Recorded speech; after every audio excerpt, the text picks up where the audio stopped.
Start करने वाले हैं पेज नंबर 3 से। तो इसमें हम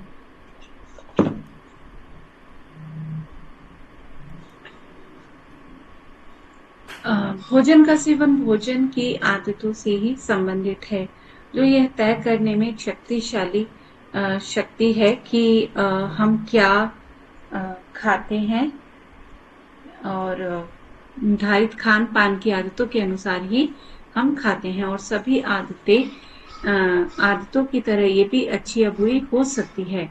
खान पान की आदतों के निर्माण को समझना होगा ताकि हम अच्छे खान पान की आदतों का निर्माण की दिशा में उचित कदम उठा सके। क्षेत्रीय और सामुदायिक विविधताएं। भोजन की आदतें खाद्य उत्पादन आपूर्ति से प्रभावित होती हैं। उदाहरण के लिए चावल भारत के पूर्व, पश्चिम और दक्षिण में मुख्य भोजन है, जबकि गेहूं उत्तर में लोकप्रिय है। यह क्षेत्र की कृषि पद्धतियों के कारण है। फिर हम जो भोजन खाते हैं उसकी मात्रा और प्रकार उस पैसे पर निर्भर करता है जो कोई खर्च कर सकता है। भौगोलिक क्षेत्र, धर्म, समुदाय, पारिवारिक मान्यताएं और प्रथाएं जो कई पीढ़ियों से विकसित हुई हैं, एक परिवार के खाने के पैटर्न पर भारी प्रभाव डालती हैं। इन सभी विविधताओं के बावजूद यदि प्रत्येक समूह से पर्याप्त भोजन शामिल किया जाए तो सभी क्षेत्रीय पैटर्न लोगों की पोषण संबंधी जरूरतों को पूरा कर सकते हैं। किसी विशेष भोजन को चुनना और उसे तैयार करने और मसाला देने का तरीका व्यक्तिगत पसंद का मामला है। सामाजिक रीति रिवाज जैसे कि कब, किसने, किसके साथ क्या खाना चाहिए, हमारे प्रदर्शन और इसलिए हमारी स्वीकार्यता के पैटर्न को प्रभावित करते हैं। तो यानी कि हमारा जो खाना खाने की आदतें हैं ये भी निर्भर करती हैं। ये अच्छी भी हो सकती हैं, बुरी आदतें भी हो सकती हैं। जैसे कि हमारी अलग अलग आदतें, हैबिट्स होती हैं, कुछ अच्छी कुछ बुरी। इसी तरीके से हमारे यहाँ पर खाने की आदतें भी कुछ अच्छी हो सकती हैं, कुछ बुरी हो सकती हैं। तो हमारी जितनी भी हैबिट्स हमारी डेवलप होती हैं स्पेशली फूड के बारे में, तो वो हमारी उस चीज पे डिपेंड करती हैं कि हम किस एरिया में रहते हैं और उस एरिया में क्या प्रोड्यूस होता है।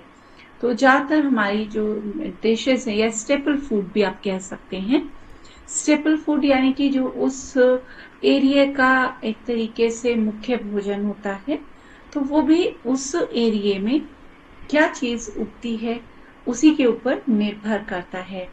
तो इसमें जैसे यहाँ ईस्ट में, साउथ में यहाँ पर राइस ज्यादा उगता है तो राइस ज्यादा खाया जाता है।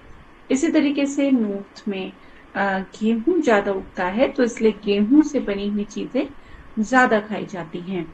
इसके बाद हमारी खाने की आदतें निर्भर करती हैं हमारी फाइनेंशियल कंडीशन पर भी।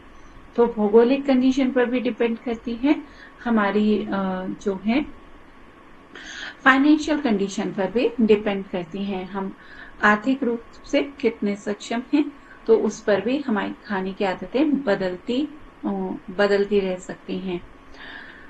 तो इसी के साथ साथ जैसे कृषि पद्धतियां, इन सब पर भी निर्भर करता है और सांस्कृतिक धर्म के अनुसार भी हमारा खान पान बदलता है। समुदाय और पारिवारिक मान्यताओं के अनुसार भी खाने में बदलाव आता है। तो हर एक फैमिली का एक ट्रेडिशन चला आता है कि किस तरीके का खाना उस परिवार में खाया जाता है। उस पर चाहे कितना भी बाहर से इन्फ्लुएंस आ जाए, लेकिन जो उस परिवार का एक मेन जो तरीका है खाने का, उसमें वो रहता ही है। तो इस तरीके से बहुत सारी चीजों के ऊपर हमारा खाने की आदतें डिपेंड करती हैं। और किसी विशेष भोजन को चुनना, उसे तैयार करना और मसाले जैसे कि मसालों का, तो वो तो एक इंडिविजुअल तरीके से आप कुकिंग करेंगे तो उसपे तो हर एक का अपना असर अलग प्रभाव आता है जब भी कोई कुकिंग करता है। तो सामाजिक रीति रिवाज जैसे कि कब, किसके साथ और क्या खाना चाहिए हमारे प्रदर्शन और इससे हमारी स्वीकार्यता के पैटर्न को प्रभावित करता है। अब व्यक्तिगत कारक, जिस माहौल में हम खाते हैं वह भोजन के प्रति हमारे दृष्टिकोण को बदल सकता है। तो जैसे कि खुश या दुखी माहौल में भोजन और खाने के प्रति हमारी प्रतिक्रियाओं को प्रभावित करता है। अगर खुशी का अवसर है और अगर आप इसको भी देख लें कि खाने की चीज भी अगर वही है, सिंपल दाल राइस भी है, दाल रोटी भी है, उसी को खुशी के अवसर पे अगर खाएं या उसको दुख के अवसर पर खाएं, तो दोनों में हमारी भावनाएं बदल जाती हैं। तो वो हमारे भावनाओं को प्रभावित करते हैं। यानी कि माहौल के अनुसार भोजन के स्वाद के प्रति हर किसी को व्यक्तिगत प्रतिक्रियाएं होती हैं। जैसे तीखा भोजन, अम्लीय भोजन पसंद हो सकता है किसी को, जबकि हमारे दोस्त हल्का या कसैला भोजन खाना पसंद करते हैं। तो सबकी इंडिविजुअल अपनी चॉइस होती है। जैसे एक फैमिली है, एक सा खाना बनता है पर सबकी चॉइस अलग अलग हो सकती है। तो यानी कि इंडिविजुअल एक व्यक्ति पे डिपेंड करता है कि उसको कैसा खाना पसंद है। किसी को मीठा ज्यादा खाना पसंद होता है, किसी को कम मीठा खाना, किसी को तीखा, किसी को स्पाइसी। तो ये सब चीजें मतलब हर एक की अपनी अलग चॉइस होती है। तो व्यक्तिगत कारक है यहाँ पर। ये बुनियादी प्रभाव हमारी खान पान की आदतों को प्रभावित करते हैं, क्योंकि हम अपने परिवार की खान पान की पद्धतियों को ही अपनाते हैं। जैसे कि मैंने कहा कि सबसे ज्यादा प्रभाव हमारे ऊपर हमारे पारिवारिक जो खान पान है उसका रहता है। चाहे हम उसमें कहीं पर भी चले जाएं, उसमें कितना चेंज भी ले आए, लेकिन उसके बावजूद भी हमारा जो एक पारिवारिक बैकग्राउंड रही है, जो बचपन से आप खाते आए हैं, उसका असर आपके लाइफ टाइम आपके खान पान पर जरूर बना रहता है। खाद्य पदार्थों का हमारा चयन खाद्य मूल्यों के ज्ञान पर आधारित होना चाहिए। तो आप किस पे निर्धारित होना चाहिए? खाद्य पदार्थों के मूल्यों के ज्ञान पर, मतलब कि मूल्य इन द सेंस उसकी आप वैल्यू कह सकते हैं कि किस खाने की क्या वैल्यू है, उसके आधार पर भोजन तैयार करने की सुविधा वर्तमान पीढ़ी के खान पान की आदतों को भी प्रभावित करती है। आजकल बहुत फैसिलिटी है कुकिंग के लिए भी, आसानी से किसी भी चीज को तैयार किया जा सकता है, कम से कम समय में, कम से कम उसको एफर्ट डालकर और आसानी से। तो इसलिए वो सब चीजें भी, अब जैसे कि अगर आपने आज कुछ भी आपका खाने का मन किया, तो उसको आप आसानी से मार्केट से आप ले आएंगे और उसको बना के खा सकते हैं, लेकिन समय के अनुसार। पहले ऐसा नहीं था, अगर कुछ भी खाने का आपका मन किया तो वो उस समय उपलब्ध है या नहीं है, तो बहुत सारी चीजों पर निर्भर करता था। लेकिन ये भी एक कारक है कि हाँ, यानी कि एक फैक्टर है कि आजकल बहुत फैसिलिटीज हो गई हैं, आसानी से हर चीज अवेलेबल है, तो आप हर किसी चीज को आसानी से अपने मन के अनुसार उपलब्ध करा सकते हैं। अगर आपके बच्चे का कुछ भी खाने का मन किया तो आप उसको आसानी से ला सकते हैं, बना सकते हैं। तो या आपका खुद का भी मन किया, तो ऐसा बहुत कम होता है कि वो चीज आपको ना मिले या बहुत मुश्किल हो। तो आज के टाइम में आप किसी भी चीज को आसानी से उपलब्ध करा सकते हैं। तो इसके बाद बारी आती है यहाँ पर अन्य कारक के, और क्या क्या फैक्टर हो सकते हैं। कई अन्य प्रभाव हमारे भोजन की आदतों को संशोधित करते हैं। जब हम शिक्षा या काम के लिए अपने क्षेत्र से दूर जाते हैं, तो हम नए खाद्य पदार्थों के संपर्क में आते हैं और हमारे खाने के पैटर्न में बदलाव होने लगता है। हमारे भोजन क्षेत्र से के भीतर और बाहर यात्रा करने से हमारी भोजन की आदतें भी प्रभावित होती हैं। आज भोजन की चयन में मीडिया की भी बड़ी भूमिका है। यद्यपि भोजन की आदतें कई प्रभावों से प्रभावित होती हैं। व्यक्तिगत भोजन का सेवन व्यक्तिगत प्राथमिकताओं पर निर्भर करता है, जो हमारी पोषण स्थिति को तय करने में महत्वपूर्ण कारक है। अच्छी और स्वस्थ भोजन की आदतें विकसित करने का सबसे अच्छा समय बचपन है, क्योंकि भोजन की आदतें सुरक्षा की भावना से निकटता से जुड़ी हुई है। इसलिए किसी भी संशोधन के लिए विशेष रूप से वयस्क अवस्था में एक मजबूत प्रेरणा की आवश्यकता होती है। तो यहाँ पे दो चीजें हैं। तो एक तो है कि जैसे कि अगर आप किसी काम के वजह से अपने शहर से, अपने गांव से, अपने एरिया से दूर जाते हैं, आपका स्टेट चेंज होता है, आपकी कंट्री चेंज होती है, आपका शहर बदलता है, तो इस सब का प्रभाव आपके खाने पर जरूर आता है। भले ही आपके खान पान में आपका जो प्राथमिकता है वो आपके पारिवारिक भोजन की बनी रहे, लेकिन आप जिस एरिया में गए हैं वहां का खान पान भी आपकी आदतों में धीरे धीरे शामिल होने लगता है।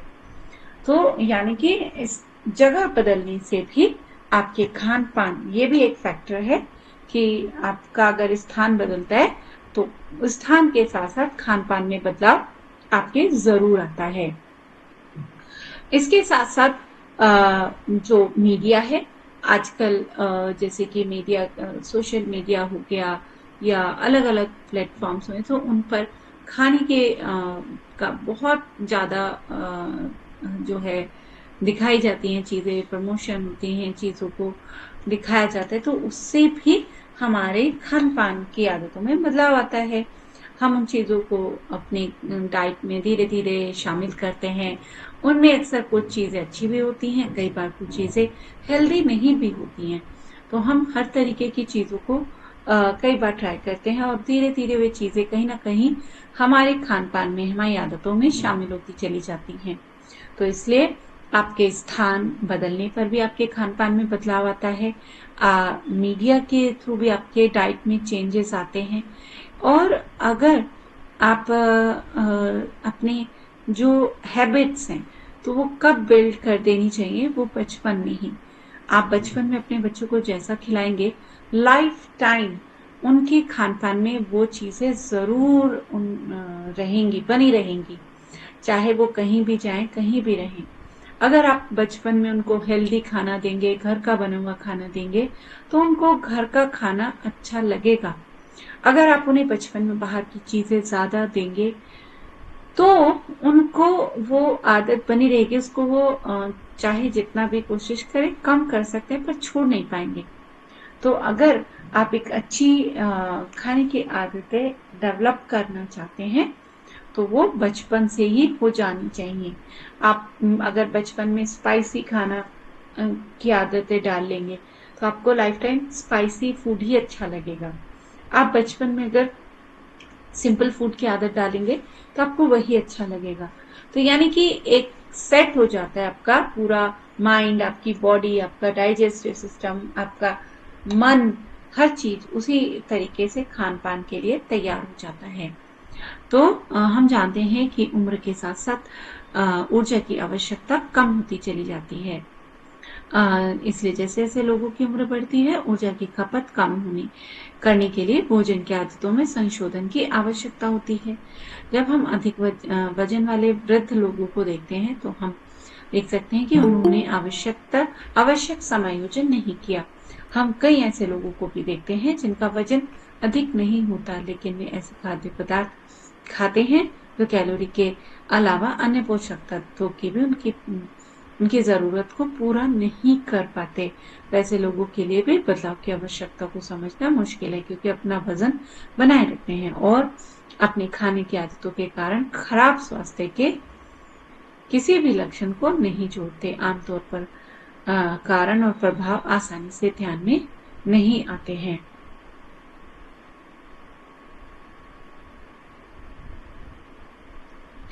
तो यानी कि आप, अगर आपकी उम्र बढ़ रही है तो उम्र के साथ साथ आपके बॉडी की जो जरूरतें हैं वो भी बदलती चली जाती हैं। अगर आप उनको एज के साथ नहीं समझते हैं तो आपको वजन तो बढ़ेगा ही, उसको तो कंट्रोल करना मुश्किल होगा ही, लेकिन साथ साथ में आपके शरीर में बीमारियां भी आने लगती हैं। तो अगर आप एक स्वस्थ लाइफ जीना चाहते हैं तो एज के अकॉर्डिंग आपका डाइट चेंज होते जाना चाहिए। तो इसमें क्या होता है, जैसे जब बच्चा पैदा होता है तो उसकी डाइट बहुत ज्यादा नहीं होती, 1 साल का बच्चा हो, 2 साल का हो, 5 साल तक का, तो आपने देखा होगा बहुत कम खाता है। तो उसकी ज़रूरत उतनी है और आप उसको ज़बरदस्ती नहीं खिला सकते। उसका ज़रूरत भी कम है और उसकी डाइजेस्टिफायर भी स्लो होती है, तो उसका पूरा सिस्टम स्लो उसमें चलता है। लेकिन जैसे-जैसे बच्चा बड़ा होने लगता है, 10 साल, 12 साल, 15 साल का होता है, तो आप देखते हैं उसकी भूख खूब खुल के लगती है, उसकी डाइट बढ़ती चली जाती है। उस समय उसकी ग्रोथ भी अच्छी होती है, उसकी बॉडी को ज़रूरत भी होती है और उस समय उस बच्चे की जठर अग्नि बहुत तेज होती है, यानी कि वो जो भी खाता है, उसका सब पच जाता है और उसको फिर जल्दी-जल्दी भूख लगती है, क्योंकि उसकी शरीर की रिक्वायरमेंट उस समय बहुत ज़्यादा है, तो उसकी जठर अग्नि भी उतनी तेज है। तो उस इसलिए जो बढ़ता हुआ बच्चा है, उसको आपने देखा, उसको कभी भी एक हेल्दी डाइट के साथ-साथ एक अच्छी खुल के भूख लगती है, तो उसकी ज़रूरत और डाइजेस्टिफायर दोनों अच्छी होती हैं। लेकिन जब तक आप एक वयस्क व्यक्ति हैं, आपके शरीर का भाग-दौड़, आपकी पूरा दिन भर का काम करना, उसके अनुसार भी आपको भूख ठीक लगती है। लेकिन आपकी डाइजेस्टिफायर भी अच्छी रहती है। लेकिन जैसे-जैसे एज बढ़ती है, उसके साथ-साथ ज़रूरत भी कम होती है बॉडी की और आपका डाइजेस्टिफायर, जठराग्नि, वो भी मंद होती है। तो अगर आप ऐसे में आपका जब डाइजेस्टिफायर स्लो है, आप ज़्यादा खाना खाएँगे, तो आपकी अग्नि तो स्लो हो गई, मंद हो गई, आप खाना उतना ही खाए जा रहे हैं, तो वो डाइजेस्ट नहीं कर पाएगी बॉडी आपकी और उससे आपका पाचन डाइजेशन प्रॉब्लम बहुत पैदा होने लगेंगी। आपको गैस बनने लगेगी, आपको कब्ज रहने लगेगी। तो यानी कि आपका सबसे समझना चाहिए कि जैसे-जैसे एज बढ़ती है, तो आपकी जो अग्नि है, पाचन अग्नि, जठर अग्नि, उसको समझें, उसके अनुसार ही भोजन में हल्का खाना शुरू करें। स्पाइसी, हेवी, तला भुना उम्र के साथ-साथ कम कर देना चाहिए। तो क्योंकि शरीर उसको पचाने के लिए उतना समर्थ नहीं रहता और आपकी जो बॉडी की रिक्वायरमेंट है, उस समय ये रिक्वायरमेंट बदल जाती है, ग्रोथ नहीं हुई, उस समय रिपेयरिंग ज़्यादा होती है, बॉडी की मरम्मत की ज़रूरत ज़्यादा होती है। जब आप एजिंग की तरफ जा रहे हैं, एज बढ़ रही है, तो उस समय क्या हो रहा है, तो उस समय आपका फिजिकल मेहनत भी कम हो रही है, तो मेहनत के लिए भी नहीं चाहिए, आपकी ग्रोथ रुक चुकी है, लेकिन रिपेयरिंग के लिए चाहिए, इम्यूनिटी के लिए चाहिए आपका। तो क्या चाहिए आपकी रिपेयरिंग के लिए, आपको थोड़ा प्रोटीन भी ज़रूर चाहिए। एजिंग जो जैसे उम्र बढ़ती है, तो उम्र बढ़ने के साथ-साथ रिपेयरिंग का काम कौन करता है? आपका प्रोटीन। तो एजिंग के साथ-साथ आपको थोड़ा प्रोटीन आपको ज़रूर लेना चाहिए डाइट में। आप भले ही अपना कार्बोहाइड्रेट कम कर दें कि अगर आपका फिजिकल मेहनत कम होने लगा है उम्र बढ़ने के साथ-साथ, तो आप अपना कार्बोहाइड्रेट थोड़ा कम कर सकते हैं। प्रोटीन को बहुत ज़्यादा भी ना बढ़ाएँ, पर एक थोड़ा ठीक-ठाक प्रोटीन आपको ले लेना चाहिए। फिर लेना क्या चाहिए? आपका इम्यूनिटी जिससे अच्छा बना रहे, आप बार-बार बीमार ना पड़े, उसके लिए आपको विटामिन्स और मिनरल्स की पूर्ति करते रहना चाहिए, उस पर ज़्यादा ध्यान देना चाहिए।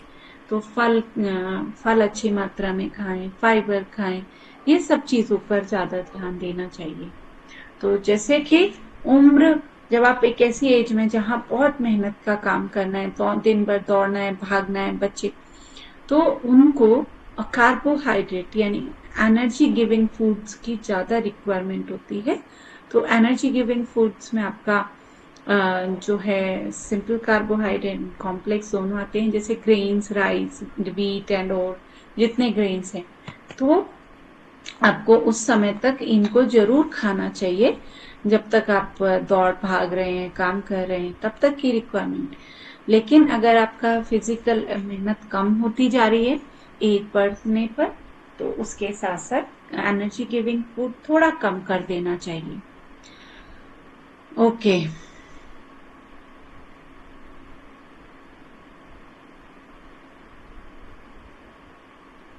अपने खान-पान की आदतों में बदलाव बदलने के लिए लोगों के संपर्क करते समय सतर्क रहें। अच्छा हाँ, एक चीज़ इसमें और कि हम कई बार अपनी एजिंग को एक्सेप्ट नहीं करते।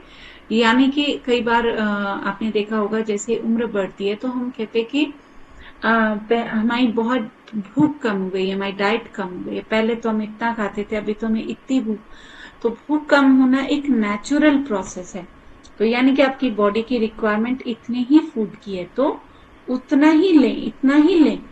अगर आप जब यंग एज में थे, आपका डाइट इतना था, तब रिक्वायरमेंट इतनी थी। अभी रिक्वायरमेंट कम हो गई है, तो बॉडी की डिमांड भी कम हो गई है। तो उस इतने भोजन में क्या लें जो उस समय आपको जरूरत है। तो इतने में आप बहुत ज्यादा रोटी राइस पे डिपेंड ना रहें। तो उस समय आपको थोड़ा सा रोटी राइस लेना चाहिए, बाकी आपको ज्यादा फोकस करना चाहिए। थोड़ा प्रोटीन जरूर लें, थोड़ा सा फ्रूट्स वेजिटेबल सूप ये सब पे ध्यान दें जो आपके विटामिन्स मिनरल्स की पूर्ति कर सके।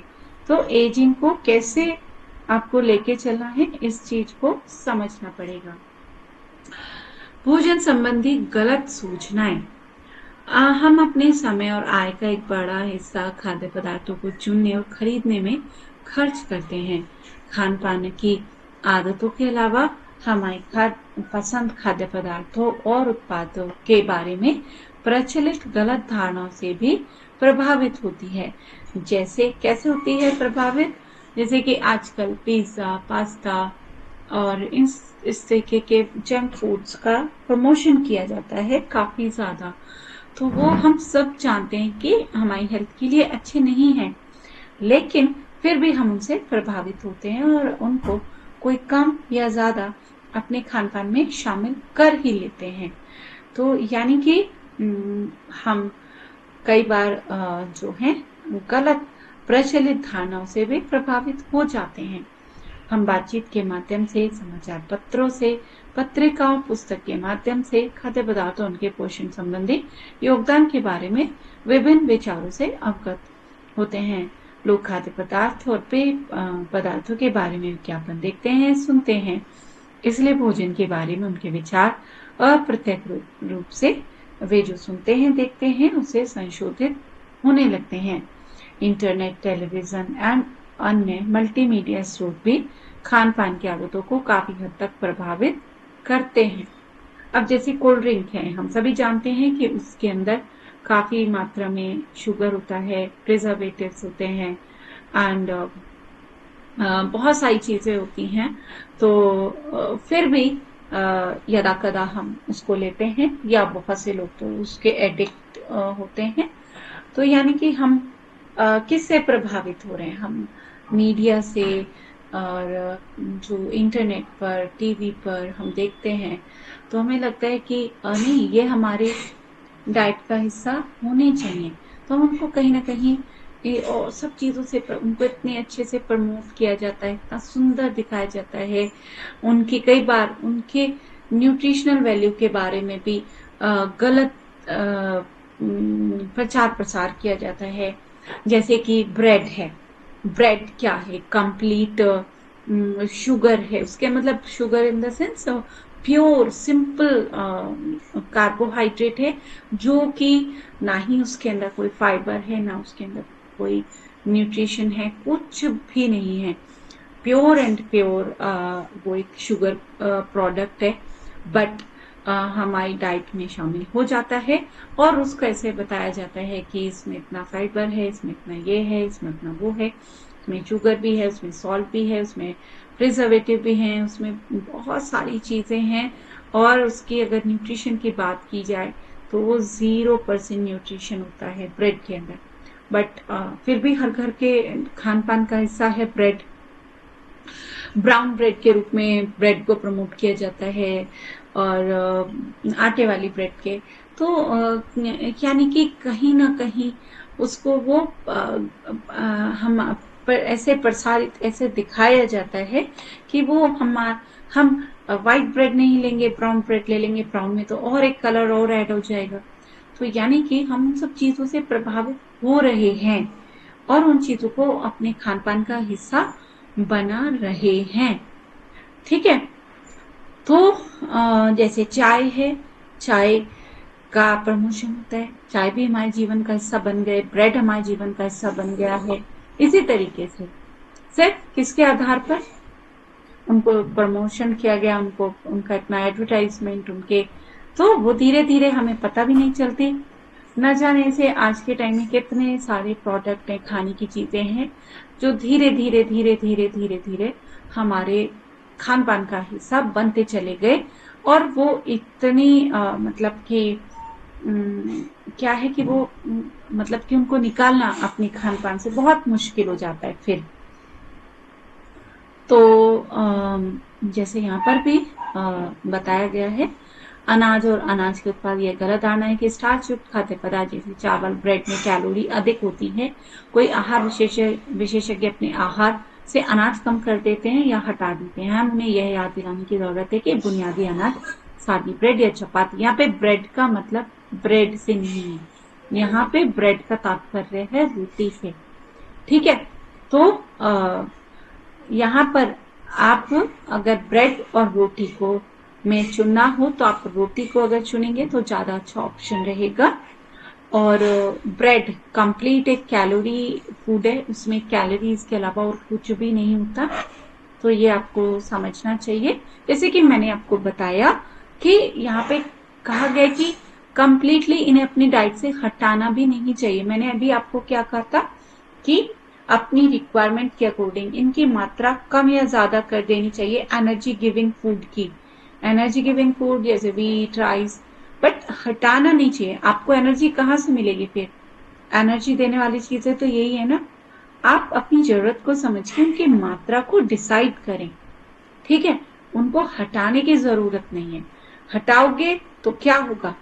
एनर्जी का काम फिर प्रोटीन को करना पड़ेगा पूरी तरीके से, और प्रोटीन को जरूरत से ज्यादा अपनी डाइट में शामिल करेंगे तो वो आपकी बॉडी के अंदर और टॉक्सिन्स, अगर जरूरत से ज्यादा प्रोटीन को शामिल कर लेते हैं, यूरिक एसिड बढ़ा देगा आपका, जॉइंट पेन पैदा हो जाएंगे, लीवर पर जोर पड़ता है क्योंकि भाई प्रोटीन हैवी होता है डाइजेशन के लिए।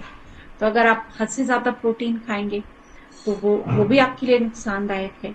तो यानी कि हर एक को समता में रखें, अपनी जरूरत को समझें, प्रोटीन भी लें और कार्बोहाइड्रेट भी लें, लेकिन अपनी उम्र, अपनी जरूरत, इन सबको समझते हुए। ठीक है।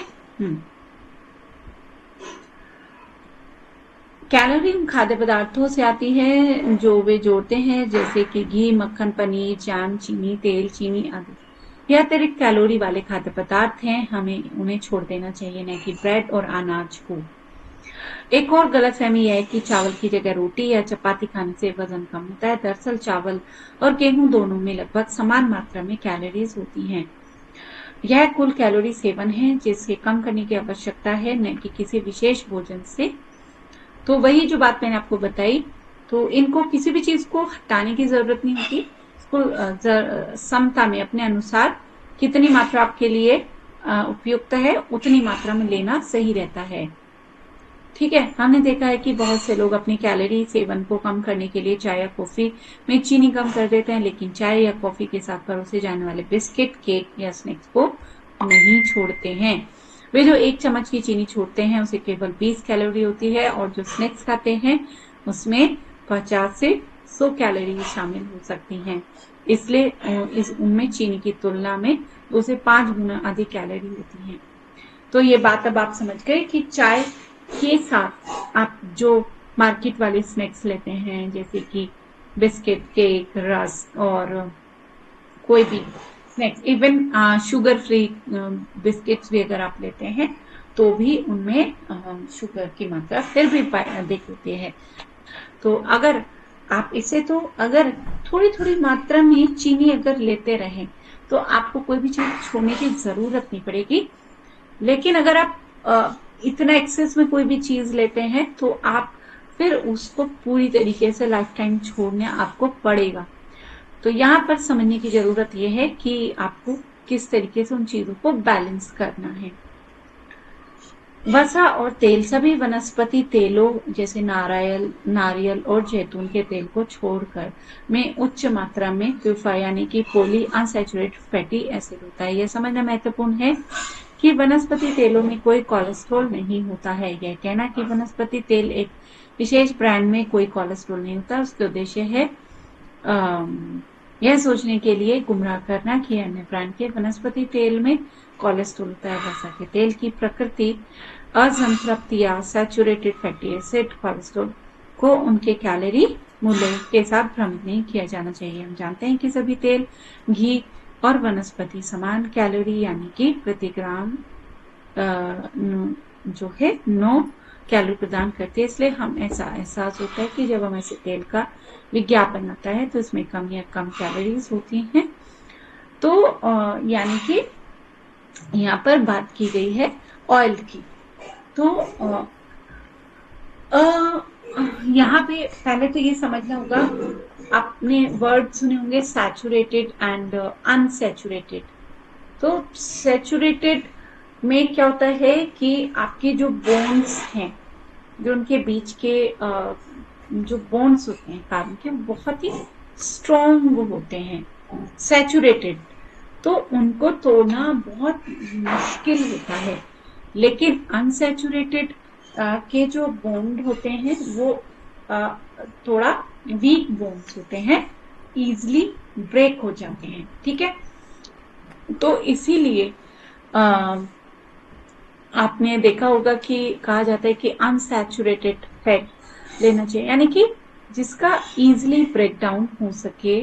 तो ऐसा फैट आपकी हेल्थ के लिए सही रहता है। जितना सैचुरेटेड होगा उतना ही वो, यानी कि ब्रेक डाउन होगा नहीं उसका, तो वो आपके क्या होगा, वो फिर आपके शरीर में जमा होता चला जाएगा और एक कोलेस्ट्रॉल के रूप में अलग अलग प्रॉब्लम्स आपको क्रिएट करेगा। तो ये समझना कि किस तरीके से आपको अपना ऑयल चूज करना है। ऑलमोस्ट सब में जो है किसी भी ब्रांड का अगर प्रमोशन किया जाता है तो उस ब्रांड में ऐसा नहीं होता कि उसमें पर्टिकुलर किसी ब्रांड में कम है, उसका नुकसान कम है या किसी का ज्यादा है। तो कैलोरीज ऑलमोस्ट इक्वल होती हैं। तो ये समझना होगा कि कौन सा ऑयल असंतृप्त या संतृप्त फैटी एसिड सामग्री, असंतृप्त संतृप्त तब समझ गए आप, यानी कि सैचुरेटेड एंड अनसैचुरेटेड। कैलोरीज के बेस पर ऑयल को ना चेक किया जाए, ये देखा जाए कि वो सैचुरेटेड फैट है, अनसैचुरेटेड फैट है, ट्रांस फैट है। तो वो ट्रांस फैट और ज्यादा नुकसानदायक होता है, यानी कि वो और ज्यादा स्टिकी और ज्यादा, जितने आपके बाहर आप खाना खाते हैं वो ट्रांस फैट के रूप में, तो वो और ज्यादा नुकसानदायक होता है। वो बिल्कुल भी ब्रेक डाउन आप नहीं कह सकते, वो और ज्यादा बिल्कुल भी नहीं। तो ट्रांस फैट तो कुछ सबसे सही है आपका अनसैचुरेटेड फैट। सैचुरेटेड फैट भी कुछ मात्रा में शरीर के लिए चलता है, उसको चाहिए होता है। लेकिन अगर आप मैक्सिमम सैचुरेटेड फैट यूज करेंगे तो वो आपको नुकसान पहुंचाएगा। ट्रांस फैट अगर यूज करेंगे तो वो तो बिल्कुल ही डेंजरस है। तो जितना आप बाहर का फूड खाते हैं वो सब ट्रांस फैट होता है। जितनी पैकेज्ड फूड, जितना बाहर के तले भुने समोसे और ये, तो वो धीरे धीरे ट्रांस फैट होता चला जाता है और वो और ज्यादा नुकसान करता है। तो अब आप समझ गए कि आपको किस बेस पे ऑयल को, किसी भी चीज को अच्छा या बुरा देखना चाहिए। 1 मिनट वेट करेंगे।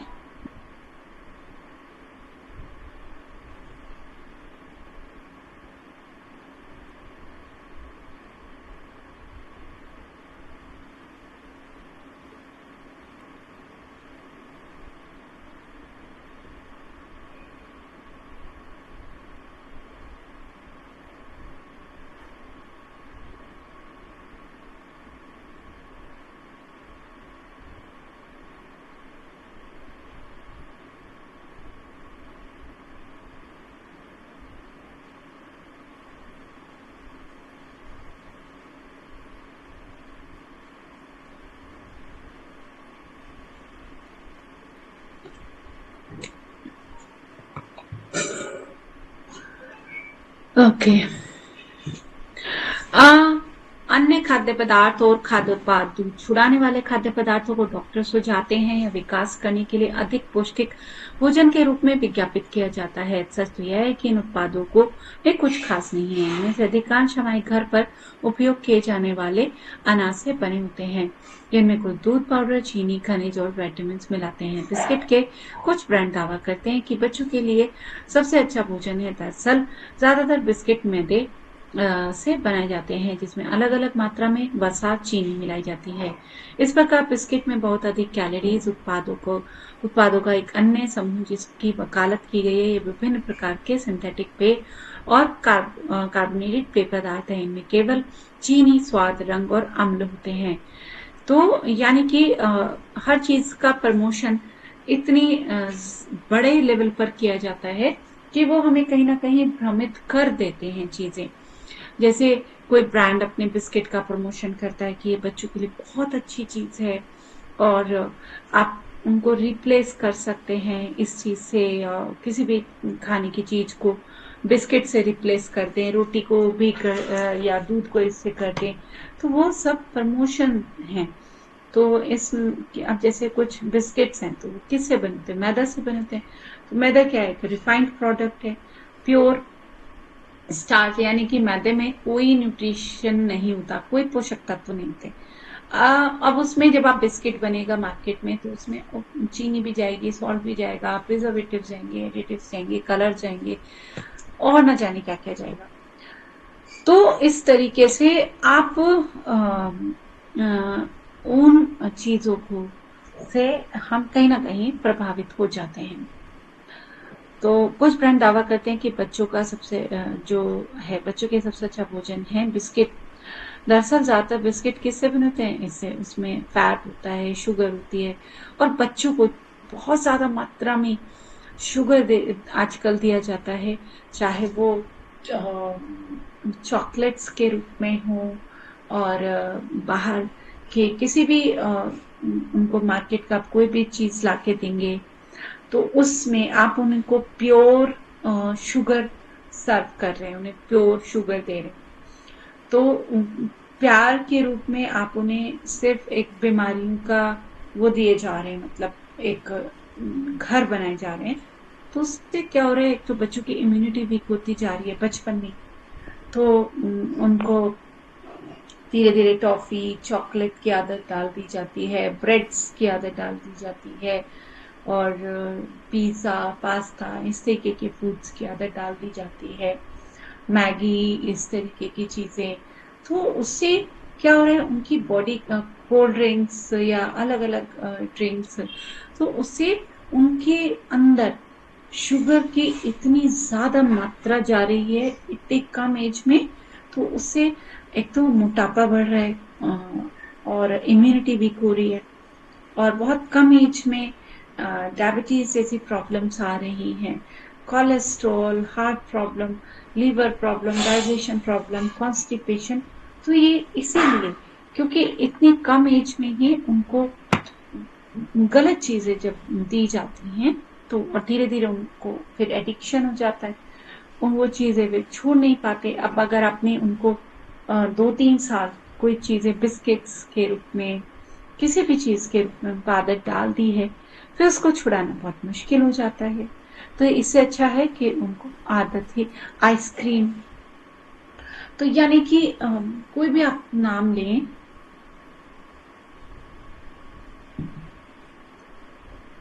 इतने आर्टिफिशियल प्रोडक्ट खाने के मार्केट में आ गए हैं, जो कि जैसे म्यूनीज है, टोमेटो केचप है, मतलब इनके अगर इनकी आप वो देखें तो ये आप देख सकते हैं कि ये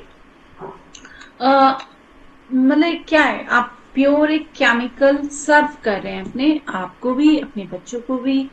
तो वो सिर्फ क्या है? मिक्स, एक केमिकल मिक्स किया सब कुछ, और बहुत कम मात्रा में उसमें वो प्रोडक्ट होता है, जैसे टमाटो सॉस है या कोई भी चीज है, और वो चीज हम डेली बच्चों को सर्व कर रहे हैं, सुबह, दोपहर, शाम, अलग अलग रूप में। कभी उनको हम कुछ दे रहे हैं, यानी कि किसी न किसी रूप में उनको हम वो चीजें दिए जा रहे हैं। और बच्चों की बात नहीं है, बड़ों बड़ों के लिए भी ये सब चीजें हैं।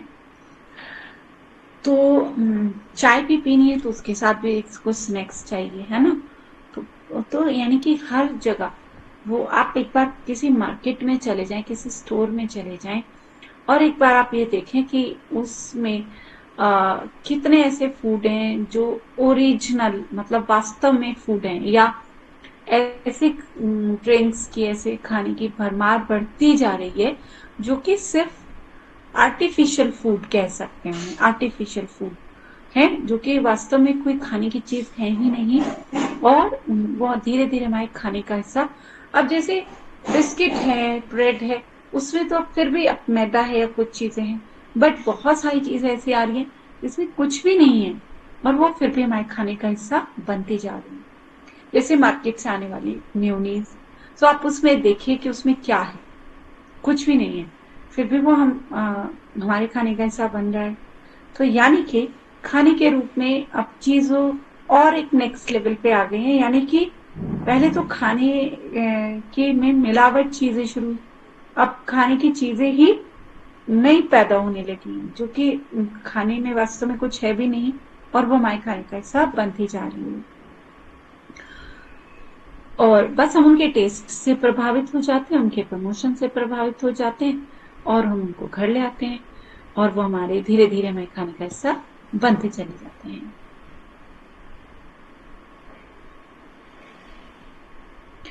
पोषक तत्व, पोषण संबंधी आवश्यकताओं को समझने और इसे व्यवहारिक आहार में बदलने के लिए पोषण के अच्छे ज्ञान की आवश्यकता होती है। इसके लिए सबसे पहले हम अपने द्वारा खाए जाने वाले खाद्य पदार्थों के पोषण संबंधी घटकों की समीक्षा करने की आवश्यकता होती है। तो वर्गीकरण, पहले तो पोषक तत्वों का वर्गीकरण, जैसे कि मैंने कल भी आपको बताया था कि किस बेस पे इनको डिवाइड किया जाता है। ऊर्जा देने वाले खाद्य पदार्थ, ऊर्जा देने वाले खाद्य पदार्थ कौन कौन से होते हैं? कार्बोहाइड्रेट और फैट यानी वसा। तो ये हमें एनर्जी देते हैं। तो कार्ब, आजकल एक ट्रेंड चला है कि कार्बलेस फूड, कार्बलेस फूड जिसमें कार्ब्स ही नहीं होंगे। तो आप ऐसी डाइट पे अगर चले जाते हैं वो भी नुकसानदायक है। आपका एनर्जी सोर्स ही आपने हटा दिया, आपने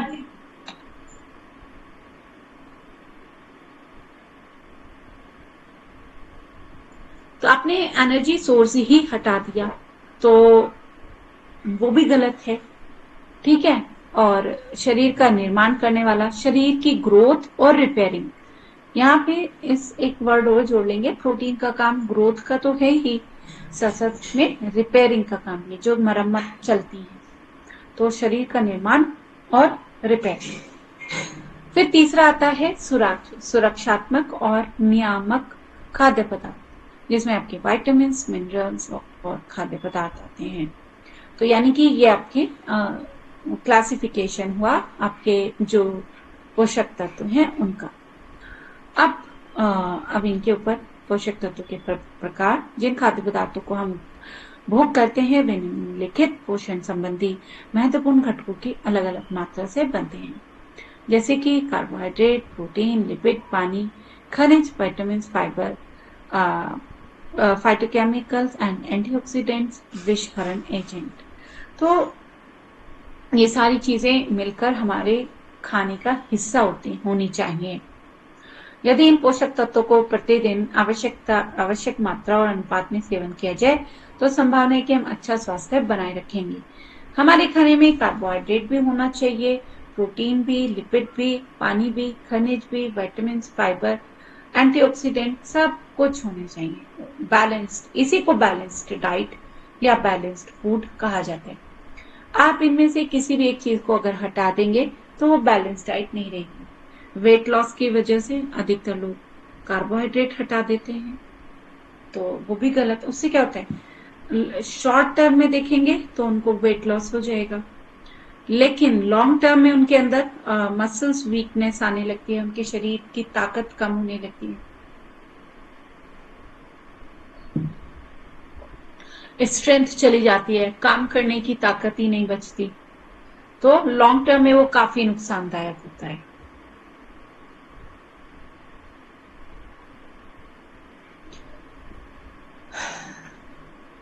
पोषक तत्वों के कार्य। हम अपने आहार में दैनिक आधार पर गेहूं, चावल, दाल, सब्जियां, फल, दूध, अंडे, मछली, मांस, चीनी, तेल जैसे खाद्य पदार्थों का उपयोग करते हैं। ये खाद्य पदार्थ पहले बताए गए पोषक तत्वों से ही बने हुए हैं। पहले बताए गए मतलब carbohydrate, protein, fat, vitamin, minerals, इन सबको। आइए हमारे शरीर में इन पोषक तत्वों के कार्यों को जानते हैं। अब हम एक एक को डिस्कस करेंगे। आज हम बात करते हैं कार्बोहाइड्रेट। हमें अपने लगभग 70 से 80% ऊर्जा कार्बोहाइड्रेट से प्राप्त होती है।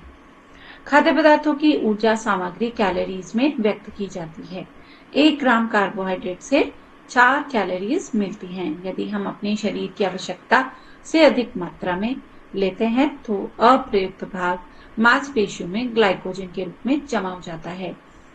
ठीक है, क्या होता है देखिए, ग्लूकोज जैसे कार्बोहाइड्रेट है तो हमारी बॉडी उसे ग्लूकोज में कन्वर्ट करती है। ठीक है, जितनी उसको जरूरत है तो वो उसे ग्लूकोज में बदल देती है। लेकिन अगर हमारी जरूरत से ज्यादा ग्लूकोज हम ले रहे हैं तो उसे फिर वो एक्स्ट्रा ग्लूकोज को ग्लाइकोजन में बदल देती है।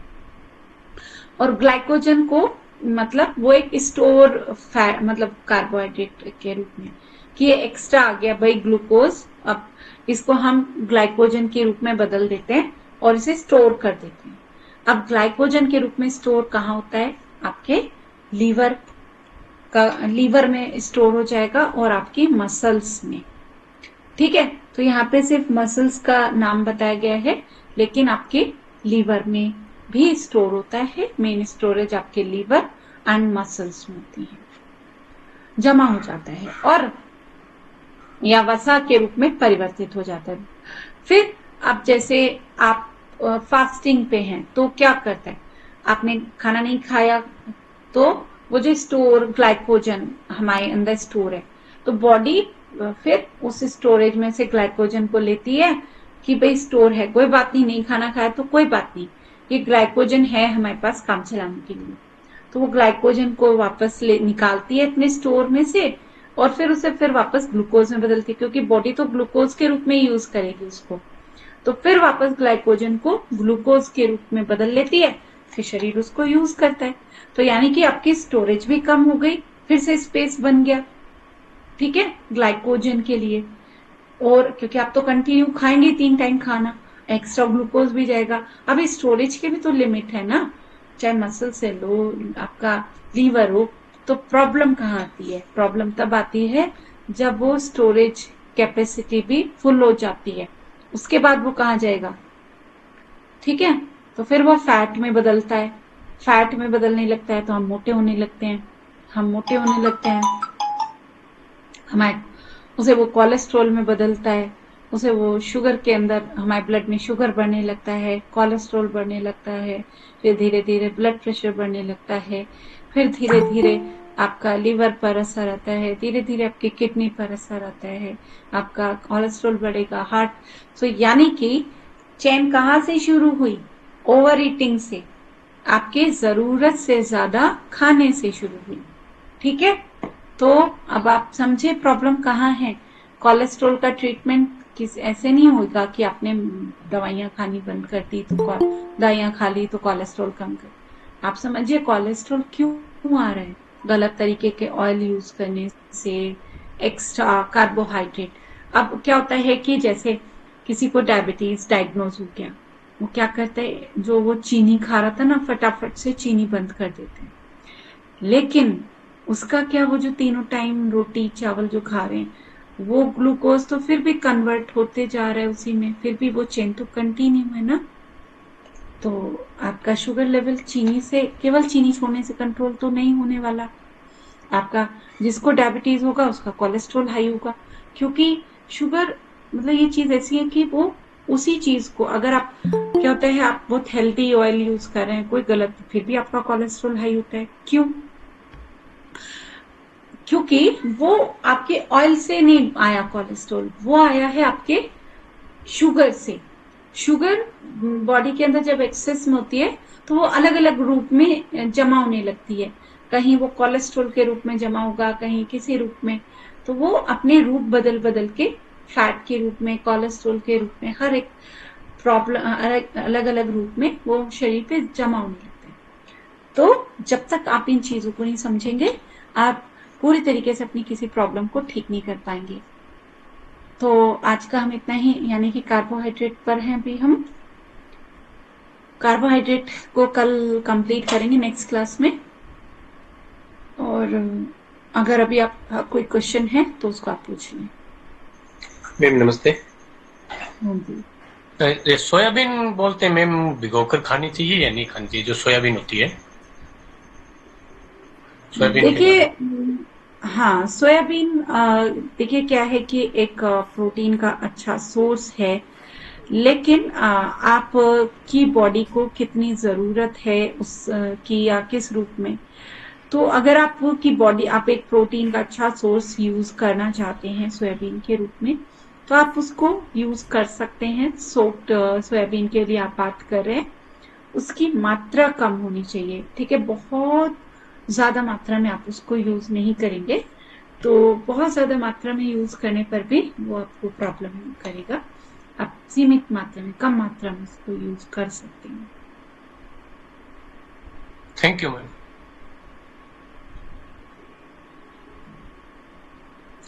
कोई और क्वेश्चन?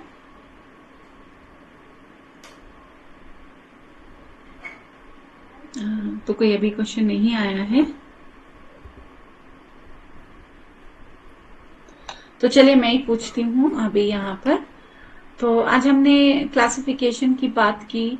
तो जो पोषक तत्व हैं, इनका किस कितनी कैटेगरी में हमें इनको डिवाइड किया है हमने। आप क्या, कौन बताएंगे?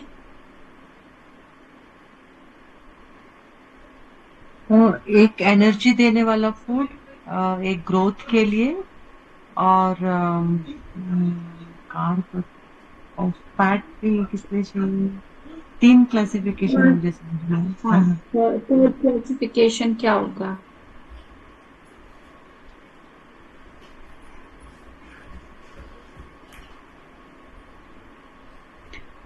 फर्स्ट, एनर्जी गिविंग फूड, यानी ऊर्जा देने वाले फूड, जो कि कार्बोहाइड्रेट एंड फैट है। सेकंड है energy giving, sorry, growth and repairing food. Growth and repairing food protein is protein. Protein and third is protective food, ठीक है। तो third is okay. Protective food. तो प्रोटेक्टिव फूड में आपका vitamins, minerals आते हैं, ठीक है। तो ये 3 कैटेगरीज हैं: energy giving, growth and repairing, and protective food. Okay, so last, चलिए एंड करते हैं यहाँ पर हम अपनी क्लास को। यहाँ पर आप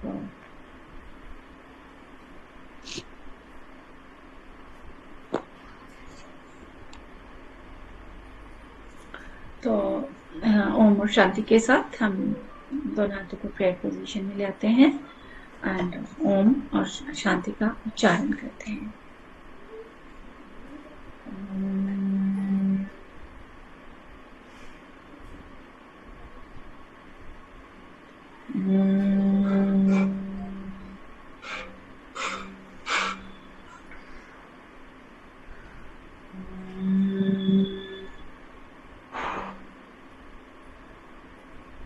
शांति, शांति, शांति।